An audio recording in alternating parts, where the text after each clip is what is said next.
ഡിസ്കിന്റെ പ്രശ്നമായിട്ട് ഞാൻ ഒരുപാട് ഡോക്ടർമാരെ കണ്ടതാണ്. ഒരുപാട് കോട്ടക്കൽ ഞാൻ പോയിക്കണം, ഭയങ്കര ഒരുവിധ ഏരിയയുള്ള ഹോസ്പിറ്റലുകൾ മുഴുവൻ ഞാൻ പോയിക്കണം.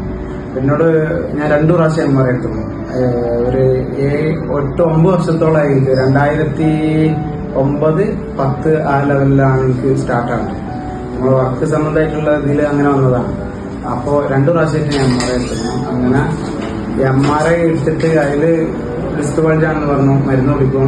ആ കുടിക്കുമ്പോൾ കുറച്ച് ദിവസം ലെവലാവും. പിന്നെ അത് ഇറക്കത്തിനനുസരിച്ച് പിന്നെ അത് നല്ലത്. അങ്ങനെ ഒരു ഹോസ്പിറ്റലിൽ ഇവിടെ ഭയങ്കര ഒരു ഹോസ്പിറ്റലിൽ വന്നപ്പോൾ അവിടെയുള്ളൊരു ആളിനോട് പറഞ്ഞു ഇങ്ങനെ ഒരു ഫിസിയോതെറാപ്പി സെന്റർ ഉണ്ട്, അവിടെ ഒന്ന് പോയി നോക്കാം. അങ്ങനെ ആണ് ഞാൻ ഇവിടെ വന്നത്. ഇവിടെ വന്നിട്ട് ഒരു 3-4 ദിവസമായപ്പോത്തിന് പെയിനൊക്കെ മാറി. അപ്പോൾ ഇവിടുത്തെ ഡോക്ടർക്ക് ഞാൻ MRI കാണിച്ചു കൊടുത്തു. അപ്പോൾ ഡോക്ടർ പറഞ്ഞു റെഡി ആവാനുള്ള പ്രശ്നമുള്ളൂ, മസിൽസുകളൊക്കെ വീക്കാണ്, 2 ഡിസ്ക് ബൾജാണെന്ന് പറഞ്ഞു. എനിക്ക് കാണിച്ചത് എനിക്കൊരു ഡോക്ടർമാരും അങ്ങനെ കാണിച്ചു തന്നിട്ടൊന്നുമില്ല. എനിക്ക് കാണിച്ചു തന്നു, ഒരു MRIയിൽ കാണിച്ചു തന്നു, അതാണ് പ്രശ്നം എന്ന് പറഞ്ഞു. അങ്ങനെ ഇപ്പോൾ ചെയ്തു. അപ്പോൾ ഓക്കെ, ഇപ്പോൾ ഒരുവിധം എല്ലാം റെഡിയായി.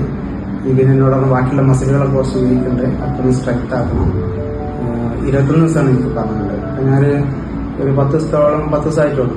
എനിക്ക് ഒരുവിധമൊക്കെ ഓക്കെ കാര്യങ്ങളൊക്കെ.